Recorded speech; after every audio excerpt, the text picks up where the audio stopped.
تو جو میں نے وہاں پہ باتیں عرض کی تھی وہ دوبارہ عرض کر رہا ہوں، تھوڑی سی توجہ فرمائیں۔ میں نے وہاں دو موقف اختیار کیے تھے کہ رسول اللہ صلی اللہ علیہ وسلم کے تشریف لانے سے پہلے مشرکین مکہ عذاب قبر کے منکر تھے۔ توجہ ہونا ہے، مشرکین مکہ عذاب قبر کے بھی منکر تھے، ثواب قبر کے بھی منکر تھے، اور مردوں کی پکار کے بھی منکر تھے۔ بڑی توجہ سے، مردوں کی پکار کے بھی منکر تھے، لیکن میرے نبی حضرت محمد صلی اللہ علیہ وسلم تشریف لائے۔ اللہ کے رسول علیہ السلام نے ان کے غلط عقیدے کی تردید کی۔ جب نبی کریم صلی اللہ علیہ وسلم نے کلیب بدر کے موقع پر مکہ کے کفار کو قتل کر کے ایک کنویں میں پھینکا اور اوپر سے آواز دی، حل وجدتم ما وعد ربکم حقا، کیا تم نے اپنے رب کے وعدے کو حق پایا؟ عمر بن خطاب رضی اللہ تعالی عنہ میرے مصطفیٰ کی تربیت میں تھے۔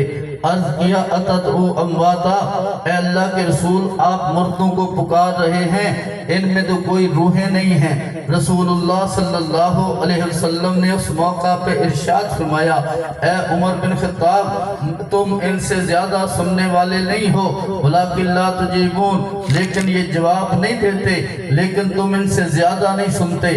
اللہ کے نبی صلی اللہ علیہ وسلم نے پہلے عقیدے کی تردید کر کے صحیح عقیدہ عمر بن خطاب رضی اللہ تعالی عنہ کو سمجھایا۔ حضرت امی عائشہ صدیقہ رضی اللہ تعالی عنہ کی خدمت میں ایک یہودیہ حاضر ہوئی، عرض کیا میرا کچھ تعاون کریں۔ حضرت عائشہ صدیقہ رضی اللہ تعالی عنہ نے تعاون کیا۔ وہ عورت کہنے لگی، عائشہ اللہ تجھے قبر کے عذاب سے بچائے۔ امی عائشہ صدیقہ نے بڑے تعجب سے پوچھا، کیا قبر میں بھی عذاب ہوتا ہے؟ اس کے بعد اللہ کے رسول تشریف لائے۔ امی عائشہ صدیقہ نے عرض کیا، کیا اللہ کے رسول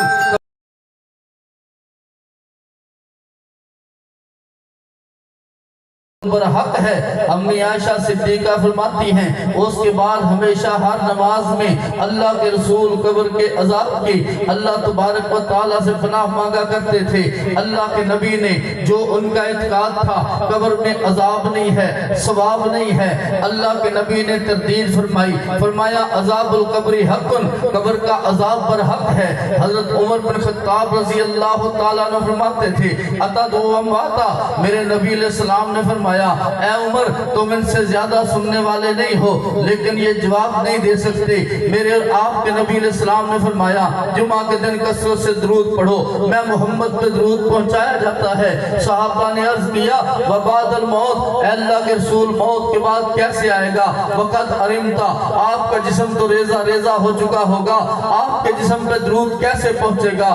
اللہ کے نبی علیہ السلام نے فرمایا ان اللہ حرم علی الارض ان تأکل اجساد الانبیاء، اللہ نے زمین پہ حرام کیا ہے کہ وہ نبیوں کو جسموں کو کھائے۔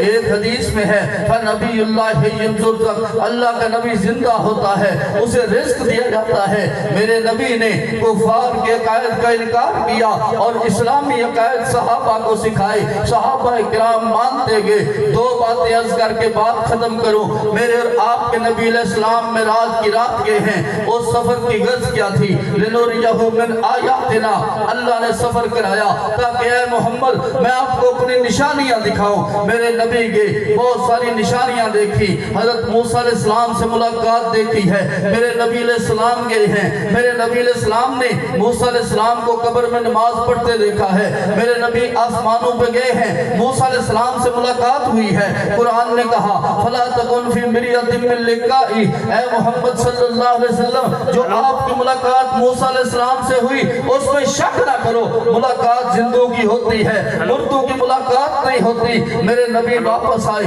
میرے نبی کے واپس آنے پر دو گروہ بنے، ایک صدیقی گروہ تھا اور ایک ابو جہل کا گروہ تھا۔ صدیقی گروہ نے کہا نہیں، جو اللہ کے نبی فرمائے بالکل پر حق ہے، عقل میں آئے پھر بھی مانتے ہیں، عقل میں نہ آئے پھر بھی مانتے ہیں۔ دوسرے گروہ نے کہا نہیں نہیں، اتنے تھوڑے وقت میں اتنی جگہ پہ گئے، شہر کی واپس آئے،